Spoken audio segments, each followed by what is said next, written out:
Hi everyone, this is Olia Katala here. And I wanted to take a minute to actually make a video to inform you guys of some important immigration law policy changes. Basically, there were two memos recently this month released by USCIS that can have a huge impact to your cases. The first memo was released on July 6th, and the next memo was released on July 13th. I'll start with a memo. I'll start with the second memo first. So the second memo pretty much says that any application that you will turn in to USCIS can be denied outright.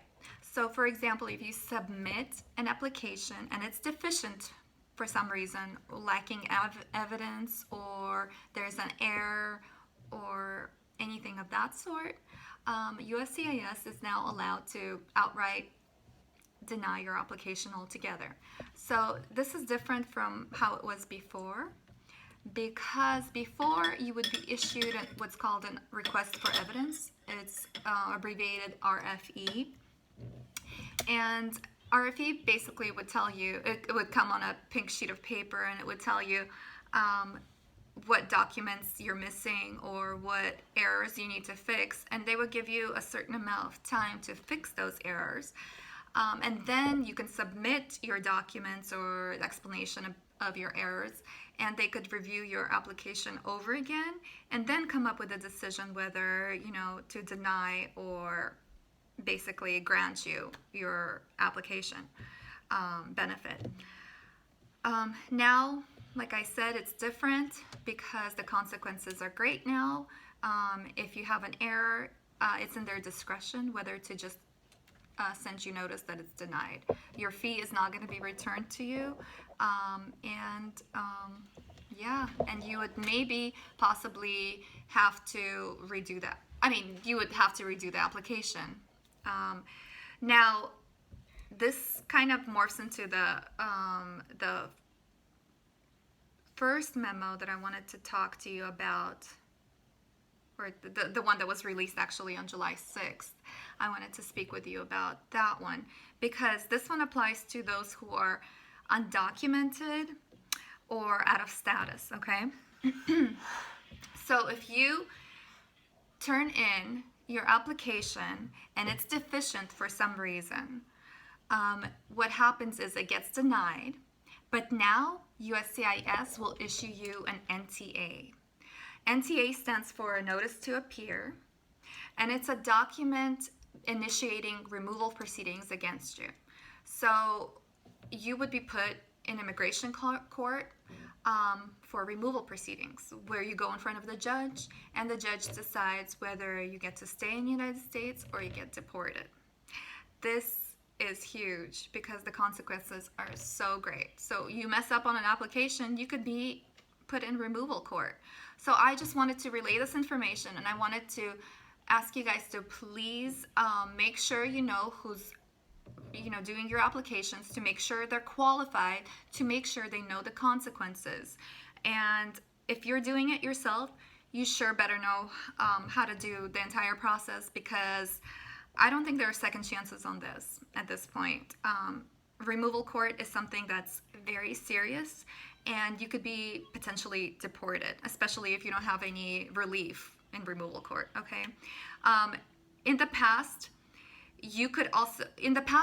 while you're in removal court, you could possibly close out a case, okay, and with administrative close, telling them, look, I have a good USCIS case, and I have a spouse, for example, who wants to petition for me, so can we close out removal case and go with USCIS while that's pending? Right now, that's not available to you either, because Jeff Sessions made a policy where administrative close is no longer possible, okay? So you'd be stuck in removal court with no relief, basically. This doesn't just apply to petitions that I have mentioned.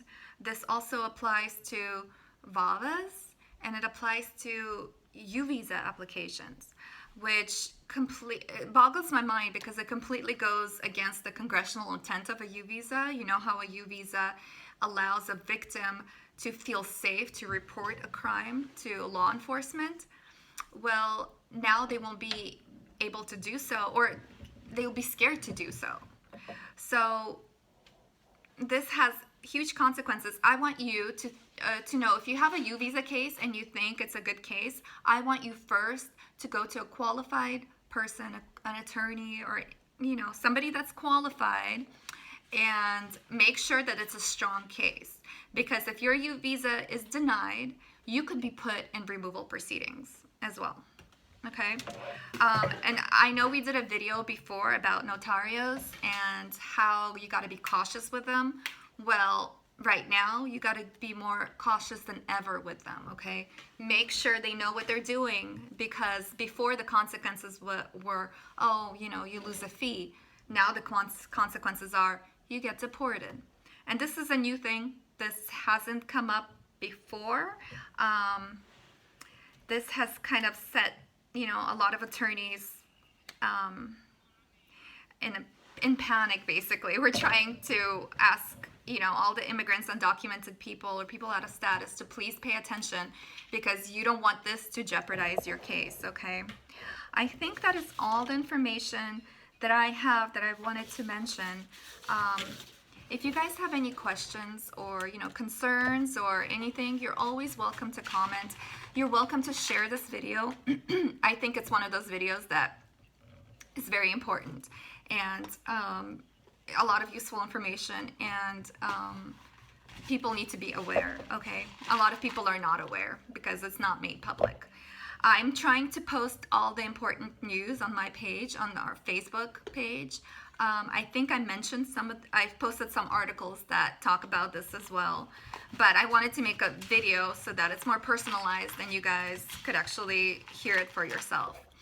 So you can always email us, you can call us. We do have a Spanish speaking attorney. Our phone number is 425-633-2343. Yeah, just wanted to make this video. I'm actually at home in my spare time after work, but I thought this video was important enough to make. Okay, well, until next time, see you later.